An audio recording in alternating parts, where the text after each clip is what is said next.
What if I told you there is a version of Jesus' teachings that was deliberately hidden from you? A version so radical, so mind-bending, that the powers that be banned it for almost 2,000 years. We're not talking about some obscure text.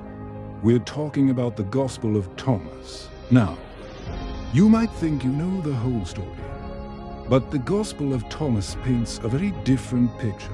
Found in 1945 in Nag Hammadi, Egypt. This isn't a narrative like Matthew, Mark, Luke, or John. It's a collection of 114 secret sayings of Jesus, and some of these sayings are absolute bombshells. Why was it banned? Who was so afraid of it? Well, early church fathers, like Irenaeus of Lyons, around 180 AD, were trying to create one unified version of Christianity, a single, controllable doctrine. The Gospel of Thomas didn't fit. It was Gnostic, meaning it emphasized personal, direct knowledge of the divine. You didn't need a priest, a bishop, or a church to connect with God. You just needed to look within. Jesus says in saying 3, the kingdom of God is inside of you, and it is outside of you.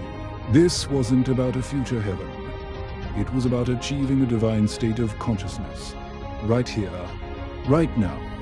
This is a mystical doctrine, one that has more in common with Eastern traditions like Buddhism or Taoism than it does with modern church services. The idea of finding the kingdom within is pure, unadulterated self-realization.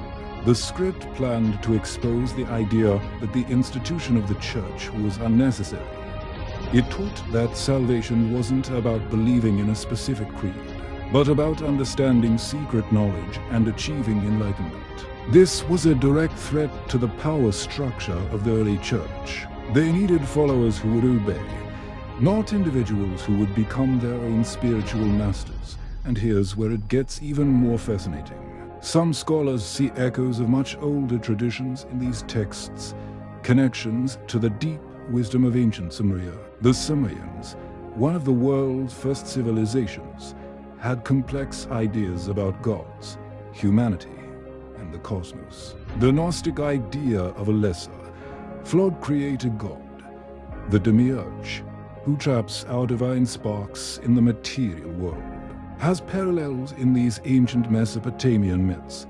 It suggests this stream of forbidden knowledge might be far older than Christianity itself. So, the Gospel of Thomas wasn't just banned. It was systematically hunted and destroyed. It was branded as heresy because it empowered the individual. It told people that they held the keys to their own salvation, that the divine spark was already inside them, waiting to be rediscovered.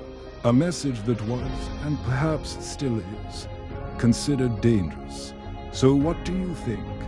Was the Gospel of Thomas a dangerous heresy?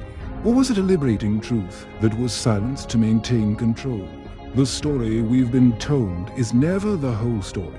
Keep questioning everything. If you found this journey into forbidden history as fascinating as I did, make sure to like, share, and subscribe. There's so much more hidden just beneath.